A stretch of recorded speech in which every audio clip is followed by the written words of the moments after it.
Next up, the factory file room. This one is on Valley, and we'll need to head all the way to the far north side of the map by the small factory up here. When you get here, you'll need to head downstairs, and that's where you'll find the room that needs to open. There are multiple entrances, one here, one there, pretty much all around to get downstairs. I usually use the one around the back for the safest entry. Let's go. Approaching the back here, you can usually see if people have been here, obviously by dead scavs, but also by the crate around the back. If this has been looted, then someone's definitely been through here. I did see someone here previously, so I'm not completely alone, but it's usually a good sign. Then, heading up the back here, we'll need to enter this room over here, which is usually the quickest way down. Alright, so getting some crazy player kills.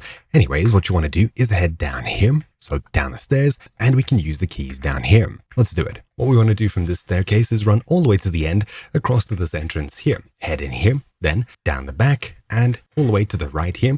In this room, head back once more. You'll find a bathroom over here with a free dogs case, and the door on the right over here is the one where we need to use the key. Come here, use the key, and inside you'll find a vault, as well as a weapons crate on the side. Now, obviously I wasn't the first one here, but the loot here is pretty good, especially if you have both keys and happen to grab the free safe. Once you've looted the safe, the weapon box over here, as well as the document box, you can head back out and get quite a few good loot spots on your way out, including a jacket, then a computer under here, a suitcase, and on this side over here, a documents box once more. Then heading back here, yet again, another documents box up there, filing cabinet, and a jacket over here. Anyways, there's super good loot down here, and it's definitely worthwhile checking, and of course there's a free safe down here too. Hopefully you found this video useful. Thank you for watching, my name's been Troubleshoot, and I'll see you all next time. Ciao!